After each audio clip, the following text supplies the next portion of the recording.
আজকে আমরা ইংরেজি ব্যাকরণের অত্যন্ত গুরুত্বপূর্ণ কিন্তু একটি আনকমন টপিক নিয়ে আলোচনা করতে যাচ্ছি। আমাদের আজকের টপিক হলো আর্গেটিভ ভার্বস বা লেবাইল ভার্বস। প্রথমে ডেফিনিশনটা জেনে নেওয়া যাক। আর্গেটিভ ভার্বস বা লেবাইল ভার্বস হলো ওই সকল ভার্ব যাদেরকে আমরা ট্রানজিটিভ কিংবা ইনট্রানজিটিভ হিসাবে ব্যবহার করতে পারি। অর্থাৎ ইংরেজিতে যে সকল ভার্ব ট্রানজিটিভ এবং ইনট্রানজিটিভ উভয় হিসাবে ব্যবহৃত হয় তাদেরকে আমরা বলতে পারি আর্গেটিভ ভার্বস বা লেবাইল ভার্বস। ফর এক্সাম্পল, আমরা বলতে পারি আই ওপেন দ্য ডোর। এটি হলো একটি transitive verb. I open the door. Transitive verb হলো যেসব ভার্বের পরে অবজেক্ট যায়।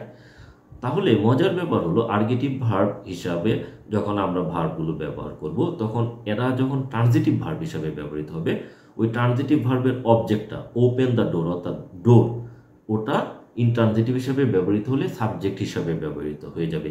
আই ওপেন দ্য ডোর, এটা হয়ে যাবে the door open. Verb same থেকে যাবে।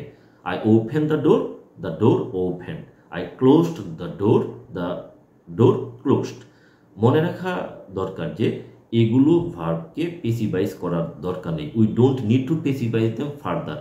আমরা সাধারণত এদেরকে পেসিভ করে থাকি, সাধারণত পেসিভ সেন্স থেকে, যেটা একটা কমন মিস্টেক। এদেরকে পেসিভ করার দরকার নেই কারণ এদের সেন্সটাই passive. So now let's have a look at some of the most common argative verbs.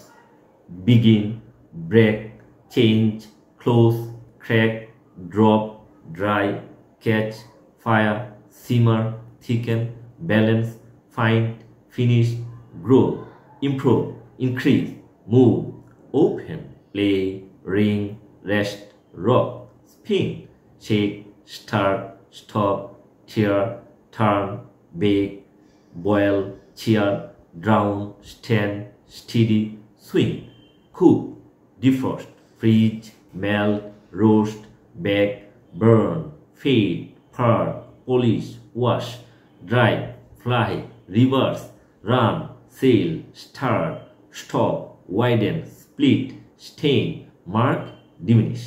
আরও কিছু ভার্ব রয়েছে। আমি শুধু সবচেয়ে কমনগুলো এবং সবচেয়ে ব্যবহৃত হয় এরকমগুলো জাস্ট আপনাদের সামনে তুলে ধরলাম। এবার কিছু এক্সাম্পল হলো দেখা যাক। Now let's do some examples, okay, to understand this concept. প্রথমে আমরা বলতে পারি যে যেমনটা বলেছিলাম, I broke the window. I broke the window, এটা কিন্তু ট্রানজিটিভ হিসাবে ব্যবহৃত হয়েছে। এখন যখন আমরা ইনট্রানজিটিভ হিসাবে ব্যবহার করব তখন এটা হয়ে যাবে the window broke. The window broke. আমি আবারও বলছি যে ট্রানজিটিভ হিসাবে যখন ব্যবহৃত হবে তখন অবজেক্টের সাবজেক্ট হিসেবে ব্যবহার হবে এবং ভার্ব ফর্ম সেমই থাকবে। আপনারা আবারও লক্ষ্য করুন, I broke the window broke. আমরা বলতে পারি an explosion shook the whole room. Intransitively বলতে পারি দ্য হোল রুম। বলতে পারি transitively he is running the machine. Intransitively আমরা বলতে পারি দ্য মেশিন ইজ রানিং। আমরা ট্রানজিটিভলি বলতে পারি the driver stop the car. The driver stopped the car. Intransitively আমরা বলতে পারি the car stopped. The car stopped.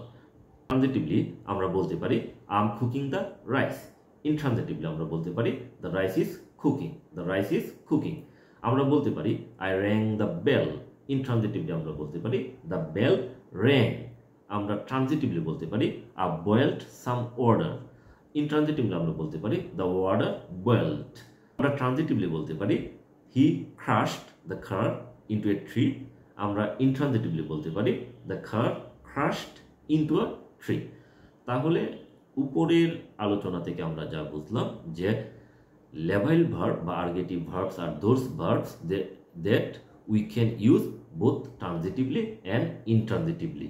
তাহলে এই বিষয়গুলো যদি আপনারা মনে রাখেন তাহলে দেখা যায় বিভিন্ন কম্পিটিটিভ এক্সামসে আমরা অযথা পেসিভাইজ করা থেকে সচেতন হওয়ার মাধ্যমে মিস্টেকগুলো সহজেই এড়ানো যাবে এবং পাশাপাশি আমাদের বলার ক্ষেত্রে বা লেখার ক্ষেত্রে অ্যাকিউরেসি মেনটেন করতে সহায়ক হবে বলে আমাদের ক্ষেত্রে এটা যথেষ্ট সাহায্য করবে।